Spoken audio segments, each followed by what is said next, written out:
各位傳媒朋友午安，我係阮 Sir， 阮兆祥2014硬食博覽嘅公共關係科嘅總監。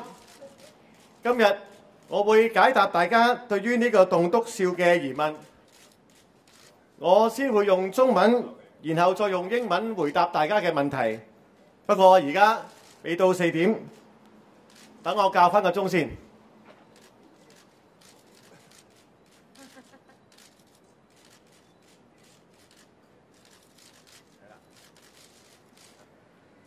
好啦，教咗啦嘛，咪阮 Sir。咁啊，不如咁啦，而家我代表住傳媒朋友咧，開始發問問題，好冇？嗱，首先想問下咧，你知唔知道咧，阮兆祥第一次開棟篤笑嘅咧？多謝你嘅發問。係。其實大家喺電視上同埋報章上邊都可以睇到宣傳㗎啦。我重申，大家喺報章上面同埋喺電台上邊都可以聽到同埋睇到嘅。哦，咁喺之前嘅電台玩嗰個硬食一夜咧，係咪有好多藝人朋友都支持咧？仲向咧祥仔咧係猛咁呢個噴水嘅。咁啊，阮 Sir 你有啲乜嘢回應啊？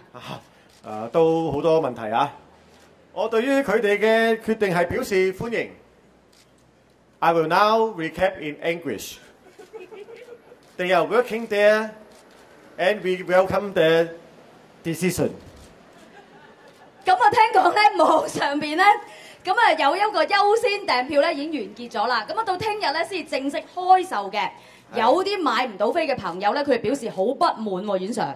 係，佢哋當時情緒好激動，用力踢我哋商台嘅鐵閘，衝擊商台大樓保安賢哥，我係表示極度嘅遺憾嘅。哦，咁我又聽講咧，阿祥仔3場嘅棟篤笑咧係經已爆滿咗咯喎，阮 Sir。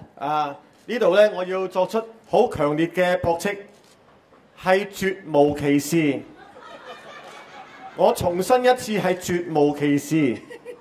如果唔係，就點會有今日嘅記者招待會啦嚇？係咪嚇？係，阮 Sir 啊，仲有一個可靠嘅消息報導咧，就係話有好多人咧就將阮兆祥同黃子華相提並論㗎。哦，呢啲情況咧喺地球上邊任何一個地方都唔能夠接受㗎。最後，我想藉住呢個機會，多謝全港社區團體同埋市民嘅支持。